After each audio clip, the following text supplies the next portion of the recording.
Le Burkina Faso éliminé par les champions en titre, huitième de finale de la Coupe d'Afrique des Nations Maroc 2025, une élimination très dure à supporter par les fans des étalons. Les quarts de finale se sont joués la semaine dernière. Les demi-finalistes sont désormais connus. L'analyse de ces matchs avec notre invité. Madame, Monsieur, bonsoir et bienvenue à votre émission Prolongation. Nous recevons pour vous Parfait Sy Traoré, il est journaliste. Bonsoir Parfait et bienvenue. Merci bien, bonsoir. Merci d'avoir accepté notre invitation. Je vous en prie. Alors, l'élimination des étalons en huitième de finale face à la Côte d'Ivoire, une élimination qui ne passe pas vraiment pour les supporters burkinabés. Alors, qu'est-ce qui explique cela? D'accord, merci bien. Alors, je dirais que la réaction des supporters est légitime parce que beaucoup avaient fondé leurs espoirs sur cette équipe-là. On aurait aimé voir cette équipe-là vraiment aller plus loin dans cette CAN. Donc, pour moi, la faute revient tout simplement aux joueurs qui n'ont pratiquement pas fait le job à cette CAN.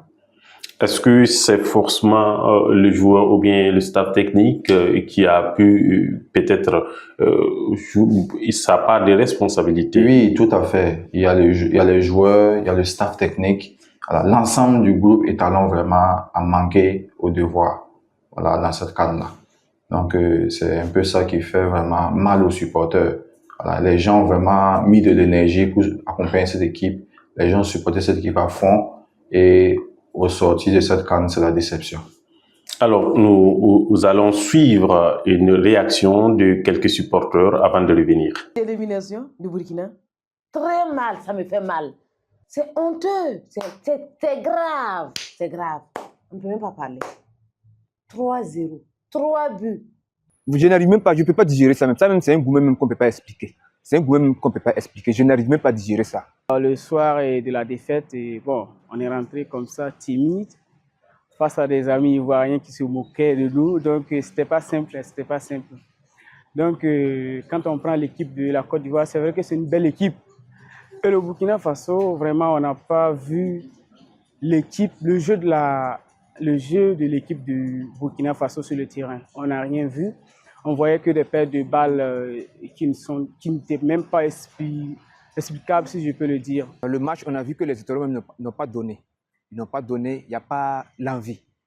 Il n'y a pas l'envie. Donc, vraiment, ils n'ont pas brillé. Ils ont mis tout le pays dans le chaos. L'entraîneur jusqu'aux joueurs, puisqu'on voit que le classement, même au début, ça n'a pas été ça. L'entraîneur n'a pas le niveau. Les joueurs aussi ne se sont pas donnés à fond pour jouer le match. Alors, nous avons vu que des supporters sur les réseaux sociaux se sont plaints énormément. Oui. Alors, est-ce que on ne pense pas vraiment que la face à la Côte d'Ivoire, c'était évident que les étalons ne puissent pas se qualifier? Oui, mais vous savez, on pouvait se faire battre par la Côte d'Ivoire, mais il y a la manière qui rentre en jeu. Et quand on regarde, ce qui fait plus mal aux supporters, c'est la manière de perdre face à la Côte d'Ivoire. Et quand vous regardez le système tactique mis en place, c'est surtout ça qui a conduit à cette déroute-là. Voilà. Parce que le sélectionneur a proposé un système vraiment nouveau pour la plupart des supporters, pour la plupart des observateurs de football. C'était le système 5-3-2, avec 5 défenseurs à l'arrière, 3 au milieu, à vocation défensive, et puis 2 attaquants. Donc déjà, le 11 de départ même s'émet déjà des doutes au sein même des supporters. Donc je pense que c'est tous ces aspects-là qui font vraiment que il y a encore plus de déception. Voilà, parce que perdre 3-0, surtout face à la Côte d'Ivoire dans un derby, je vous avoue que ça fait beaucoup mal. Dès que le sélectionneur a fait sortir la liste du 11 de départ, est-ce que ça craignait déjà, parce qu'on a vu beaucoup de personnes qui se plaignent déjà du 11 de départ, voilà, vu l'absence de quelques cadres, à savoir Bertrand, et Minongo aussi très percutant, et qui n'était pas sur le 11 de départ. Est-ce que c'est ce qui a vraiment joué, ou bien c'est le système tactique qui a peut-être pesé? Bon, je peux dire que c'est les deux à la fois. D'abord, le système tactique. Convenez avec moi que nous suivons tout le temps les matchs des étalons et on n'a jamais vu ce système-là bien avant. On n'a jamais vu un match et beaucoup l'ont dit. On aurait aimé même qu'on expérimente ce système-là lors d'un match amical. Mais venir avec un système nouveau face à une grande équipe comme la Côte d'Ivoire, vraiment, ça a vraiment péché. Et également dans le choix des joueurs. C'est surtout là aussi que vraiment le bas blesse. Au niveau des choix des joueurs, moi, j'ai pas compris pourquoi on ne titularise pas un joueur comme Georges Minogu dès le début. Parce que pour moi, à cette CAN, c'est lui la révélation des étalons. C'est lui quand même qui apportait plus de vivacité au sein de l'attaque des étalons. Mais contre toute attente, il était sur le banc. Voilà. À cela s'ajoute le milieu du terrain. On met Ismaïla Ouedraogo et Saïdou Saint-Paulé. Bon, ce sont des milieux de terrain généralement à vocation défensive. Donc, ça fait que vraiment, on était très limité offensivement. Et face à une armada offensive de la Côte d'Ivoire, avec les joueurs comme Amad Diallo, Yann Djumandé, vraiment, c'était très difficile de les contenir. Et on a vu vraiment le résultat. Voilà, on a vu le résultat, les étalons qui repartent à la maison, oui. Pas de quart de finale pour ces étalons. Oui. Alors, quelles leçons peut-on tirer déjà de cette élimination? Oui, pour moi, vraiment, il y a beaucoup de leçons à tirer. Il y a beaucoup de leçons à tirer. Et premièrement, sur le plan du management. Parce que là-bas aussi, c'est-à-dire, le casting des joueurs n'a pas été, pour moi, dès le départ, le casting des joueurs n'a pas été. Quand on part dans une compétition aussi élevée, avec 25 joueurs, alors qu'on a la possibilité de prendre 28, déjà, ça montre vraiment qu'on était limité, vraiment. Et également, tactiquement parlant, il y a beaucoup d'enseignements à tirer. Si vous avez remarqué tout au long de cette CAN, avec nos adversaires nous ont lus facilement. Et on était très prévisible sur le terrain. Et je prends l'exemple du match contre l'Algérie. Tout ce qu'on tentait, c'est-à-dire les Algériens nous avaient étudié très bien. Tout ce qu'on tentait de faire, ils arrivaient à nous contrecarrer. Voilà, donc il y a ces deux aspects-là vraiment pour moi qui sont des leçons à tirer. Et également, il y a la structure même de la fédération, vraiment aussi qu'on doit vraiment étudier. Voilà, mettre les gens à la place qu'il faut, voilà, pour que vraiment les résultats soient plus positifs pour l'avenir. Alors, vous avez parlé de la fédération, des joueurs, et il y a aussi le staff technique. Oui. Beaucoup de supporters ont demandé à ce que Brahma rend le tablier. Est-ce que c'est légitime aussi? Oui, c'est légitime parce que vous savez, après un échec, lorsqu'on part à un défi et puis à un échec, bah, il faut rendre le tablier. Il faut rendre le tablier tout simplement. Voilà, je suis de ceux qui pensent que vraiment le sélectionneur national n'est plus l'homme de la situation actuellement. Voilà, donc ça sera mieux peut-être de trouver quelqu'un d'autre avec un nouveau projet de jeu, voilà, qui pourra quand même asseoir des bases pour les prochaines échéances. Et les joueurs, parce que on a vu l'équipe du Cameroun qui vient avec des joueurs vraiment très jeunes et très dynamiques. On a vu la prestation des Camerounais tout au long de cette CAN-là. Est-ce que chez les étalons, cela pourrait peut-être permettre à ce qu'on puisse faire quelque chose de mieux par rapport aux années précédentes? Oui, tout à fait. Le Cameroun a montré un bon exemple. Ils sont venus avec des joueurs vraiment qui avaient envie de jouer. Voilà, et ça s'est vu sur le terrain, même s'ils ont été éliminés par le Maroc. Mais on peut dire qu'ils sont tombés les armes à la main. Voilà, c'est aussi ça qu'il faut à notre équipe, à cette équipe des étalons-là. C'est-à-dire il faut venir les joueurs en forme du moment et les joueurs vraiment qui sont déterminés. Et c'est ce que moi vraiment j'ai regretté lors de cette CAN. J'ai vu beaucoup de joueurs vraiment qui jouaient vraiment, c'est-à-dire ils jouent comme d'habitude. Pourtant c'était une question de la patrie. Voilà, donc surtout lors de ce derby, on n'a pas senti même en un joueur, et c'était Georges Minogu un peu. Alors, on n'a pas senti un joueur qu'il y avait l'enjeu du derby. Voilà, donc quand il y a cela aussi, vraiment, c'est une motivation supplémentaire. La Côte d'Ivoire supérieure au Burkina, est-ce qu'on peut le dire? Oui, tout à fait. La Côte d'Ivoire était supérieure au Burkina sur tous les plans. Sur le plan mental, parce que quand on écoute vraiment leurs sélectionneurs, ils ont vraiment étudié le Burkina, ils ont pris l'ampleur du Burkina. Et sur le plan tactique, on a été bouffé. Voilà, vous convenez, on a été bouffé tactiquement. Voilà. Et sur le plan individuel, voilà, on a été également bouffé parce qu'ils ont vraiment des jeunes talents. Voilà. Vous avez Amad Diallo, vous avez Yann Djumandé, vous avez le jeune Ounaï, le milieu du terrain. Donc vraiment, on a été bouffé. Et c'est une belle leçon que la Côte d'Ivoire nous a donnée parce que ça prouve que c'est la jeunesse qui fait le football. Alors voilà, la Côte d'Ivoire est qualifiée pour le quart de finale. Oui. Et décidément, la Côte d'Ivoire n'a pas pu tenir face à l'Égypte. Qu'est-ce qu'on peut retenir de cette Côte d'Ivoire-là qui a beaucoup brillé face au Burkina et qui malheureusement n'a pas pu démontrer face à à l'Égypte? Ok, pour moi, elle est tout simplement tombée sur une équipe plus expérimentée. Parce que c'est quand même l'Égypte et 7 fois champion d'Afrique en titre. Vraiment, c'est surtout l'expérience qui a manqué à cette équipe de la Côte d'Ivoire. Et moi, je peux comprendre ça parce qu'elle est constituée également de très jeunes joueurs. Parce que prendre un but à la 4e minute, vraiment, c'est surtout dû à un manque d'expérience, surtout face à l'Égypte. Voilà. Et elle a toujours couru au score durant le match, donc ce qui était très difficile. Et l'Égypte aussi, c'est un gros morceau du football africain, donc qui a su gérer vraiment ce match comme il le faut. Alors, une autre équipe qui a aussi joué et pour ces quarts de finale, et voilà, qui sort très facilement, hein, je peux le dire. Ils n'ont pas démontré quelque chose de grand, mais qui sort facilement de l'eau. Et c'est le Sénégal qui était face au Mali. Oui, le Sénégal, effectivement. Le Sénégal qui s'est qualifié face au Mali, voilà, sur le score de 1-0. Alors, le Mali aussi n'a pas démérité. C'est l'une des équipes vraiment que moi j'ai aimé durant cette compétition. Et c'est une équipe qui avait ses atouts, mais qui était aussi consciente de ses difficultés, de ses faiblesses. Quand vous regardez le match qu'elle a réalisé face à la Tunisie, en infériorité numérique, se qualifier, vraiment, ça montre que les joueurs étaient déterminés. Et c'est ce qui manque justement à notre équipe. Voilà, donc, elle tombe les armes à la main face à un gros morceau comme le Sénégal, très déterminé également. Donc, je peux dire que les Maliens ont juste à travailler pour devenir plus forts dans la prochaine édition. Les Maliens qui ont vraiment démontré un jeu, on se rappelle, ils se sont qualifiés avec 3 points. Oui.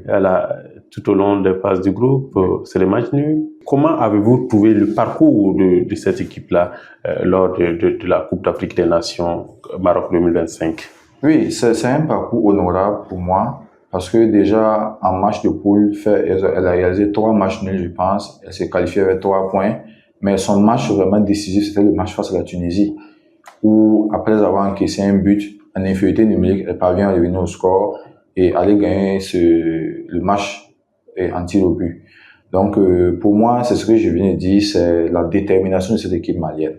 Elle était prête à tout sacrifier pour le pays. Pour moi, en tout cas, le Mali sort avec un parcours honorable à cette CAN. On se rappelle aussi, il y a eu un carton rouge face au Sénégal. Oui. Est-ce que cette équipe du Mali n'a pas aussi joué avec, entre griffes, un peu d'indiscipline si des cartons pleuvent comme ça? Oui, tout à fait, tout à fait. Et face à la Tunisie, d'abord, elle prend un carton rouge. Et également face au Sénégal, il y a un carton rouge. Ça montre quand même un manque de maîtrise de soi. Voilà, c'est tout ça également. Je peux dire que peut-être si le match se déroulait à 11 contre 11, le Mali allait avoir plus d'atouts, plus de possibilités de revenir dans le match. Voilà, donc c'est tout ça. Ce sont des enseignements que le Mali va tirer, voilà, de cette CAN. Quand vous venez à une CAN, il faut être vraiment discipliné, organisé et puis vraiment jouer ensemble. Voilà, quand il y a des situations d'infériorité numérique qui se présentent, vous mettez plus en difficulté le collectif. Alors, le Cameroun dont on parlait, l'équipe jeune qui était face au Maroc, le pays organisateur, et le Cameroun qui ne passe pas ici pour les demi-finales. Alors, qu'est-ce qui a manqué concrètement à cette équipe du Cameroun? Est-ce que c'est la jeunesse ou bien voilà, c'est le Maroc qui était vraiment supérieur face à cette équipe des Lions indomptables? Bon, le Maroc déjà évolué à domicile. Voilà, le Maroc évolue à domicile devant son public. Et c'est vrai que le Cameroun n'est pas une équipe à se faire intimider par le public, mais déjà c'était un facteur clé. Quand vous jouez à domicile, vous avez votre public devant vous, vous convenez à moi qu'il y a plus de détermination, plus de rage de vaincre. Voilà, et le Cameroun n'a pas démérité tout au long de ce match. Le Cameroun a eu des occasions, voilà, ça n'a pas pu concrétiser les occasions. Il y a le Maroc quand même qui arrive à marquer deux buts. Alors, je dirais seulement que c'est l'expérience également qui a manqué parce que on a vu une équipe marocaine vraiment aguerrie à gagner, à passer, surtout face au Cameroun. Et le Cameroun qui venait avec des jeunes joueurs, et je regardais l'autre fois dans les statistiques, il y a au moins 8 joueurs camerounais qui découvraient la CAN cette année. Donc, vous convenez à moi qu'il y a aussi le manque d'expérience. Voilà. Et le président de la fédération, Samuel Eto'o, l'a appelé pour ça. Donc, il sait qu'ils reviendront très fort pour les prochaines échéances. le Maroc avec Brahim Diaz, porté par Brahim Diaz. Comment trouvez-vous ce Maroc avec ces joueurs exceptionnels? C'est vrai que dans le jeu, dans le fond du jeu, c'est pas aussi séduisant comme on s'attendait à le voir en fonction de certains joueurs. Mais le Maroc fait son job. Elle gagne, elle fait 2 victoires et 1 nul en phase de poule. Elle se qualifie et elle élimine le Cameroun en 8e de finale. Donc vraiment, c'est-à-dire, ils ont leur parcours, ils ont leur ligne et ils ont leur objectif qui est de remporter la coupe. Voilà, donc c'est une équipe vraiment du Maroc très très séduisante que nous avons vue. Le dernier match dont nous allons parler lors de ces quarts de finale, c'était l'Algérie qui était face au Nigeria. Oui. Alors on a vu une équipe algérienne méconnue parce que cette même équipe a fait face au Burkina qui avait battu le Burkina 1-0, mais face au Nigeria, on n'a pas vraiment vu l'Algérie dont on voyait d'habitude. Oui. C'est vrai qu'ils ont proposé un jeu, mais le Nigeria était vraiment exceptionnel et que ça a donné un résultat très positif côté Nigeria, 2-0. Et le Nigeria qui se qualifie pour les demi-finales, l'Algérie qui rentre à la maison dès les quarts. Oui. Et pour ce match, vraiment, c'est un match que j'ai eu du plaisir à suivre parce que je voulais vraiment voir cette opposition pour voir est-ce que l'Algérie allait quand même tenir face à cette attaque du Nigeria. C'est la meilleure attaque de la compétition, si je ne m'abuse. Vous avez Victor Osimhen, vous avez Lookman, voilà, vous avez quand même des joueurs très très expérimentés, très très en forme dans leurs clubs respectifs en Europe, qui sont tous là. Et on l'a vu, ça s'est payé cash. L'Algérie a encaissé 2 buts, voilà, surtout avec un attaquant vraiment de classe mondiale comme Victor Osimhen. C'était difficile vraiment pour l'Algérie de tenir face à cette équipe du Nigeria. Donc l'Algérie aussi n'a pas démérité, elle est venue aussi avec ses armes qui sont Yann Mahrez et Manza, il y a Bounedjah qui est toujours là. Oui. Voilà, il y avait quand même de l'expérience. Mais vous savez, quand vous jouez face à une équipe du Nigeria vraiment très très explosive, c'est difficile de les contenir.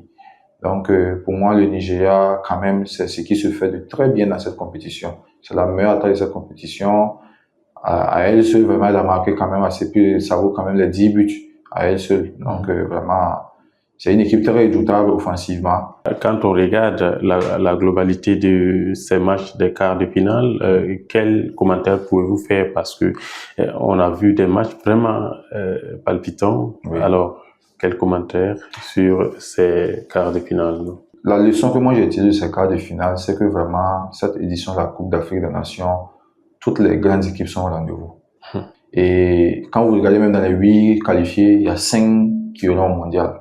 Ça veut dire que vraiment, c'est une CAN de haut niveau.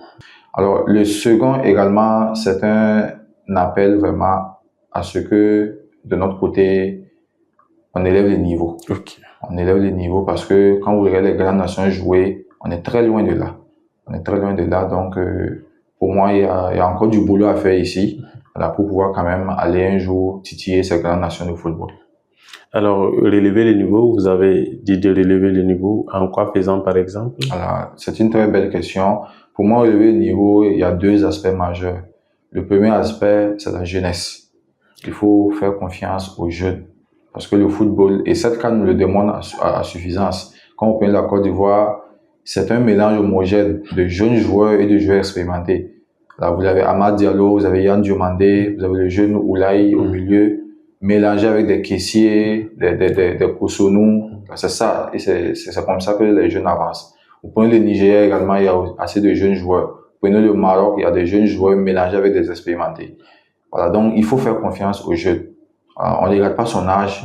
S'il a 19 ans et il est compétitif, il brille, il faut l'appeler et il peut porter le maillot de la sélection nationale. Voilà, donc c'est aussi ça, parce que le football, c'est la jeunesse. C'est la jeunesse, le football. Et le second aspect, ça revient à valoriser notre championnat. Parce que notre championnat serait la vitrine de notre style de jeu. Et quand vous remarquez, on connaît certains pays de football grâce à l'identité de leur championnat. Prenez l'Espagne, prenez l'Allemagne, c'est des pays qu'on connaît le plus, on connaît leur style de jeu grâce à leur championnat.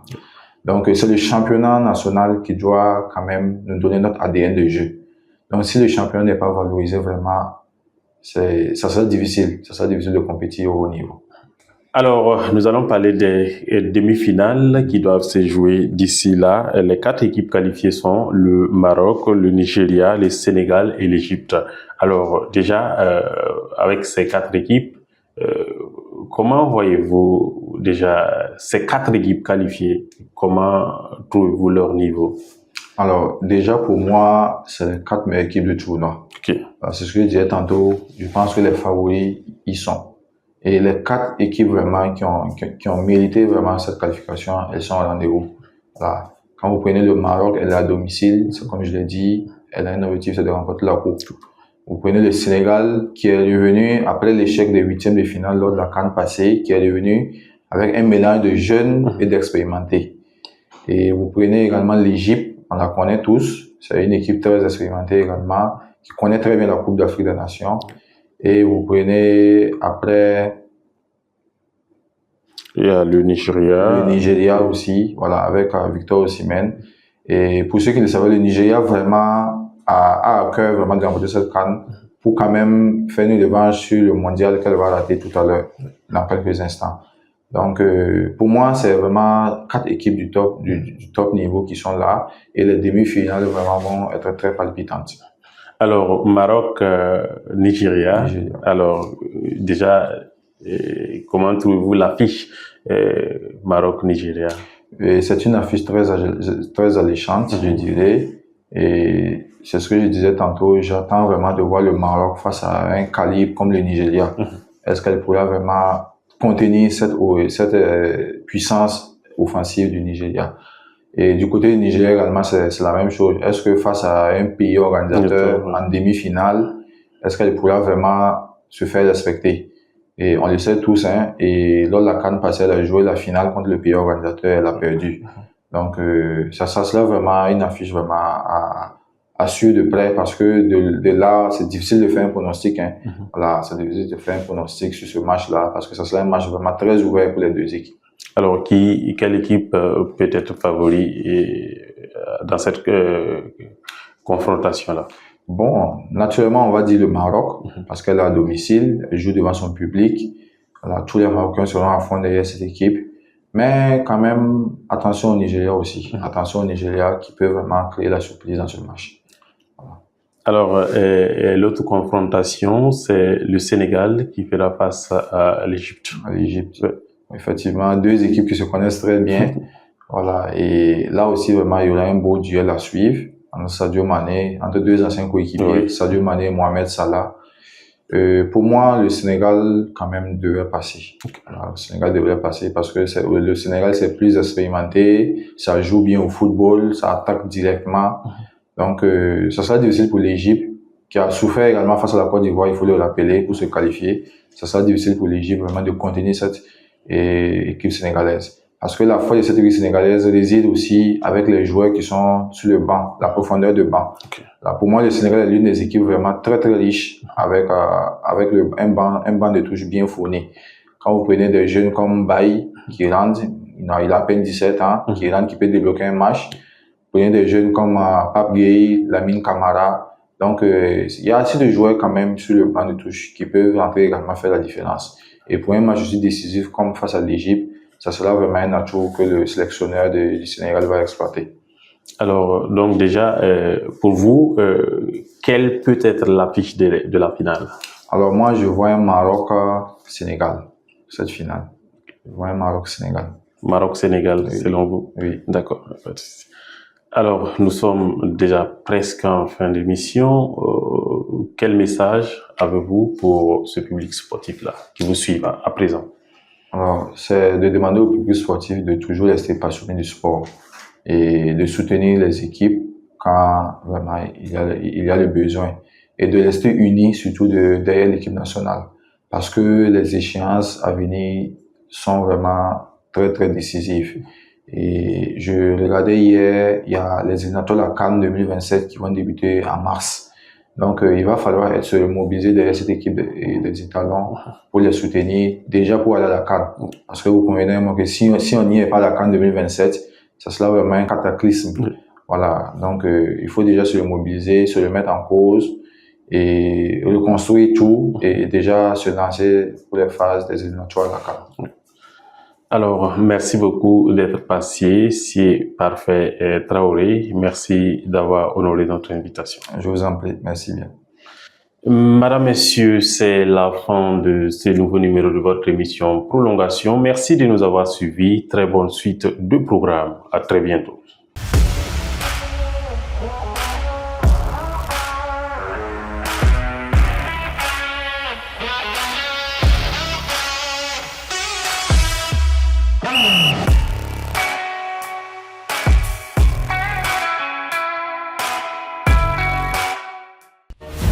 Fadi Mawel TV, les racines de l'actu.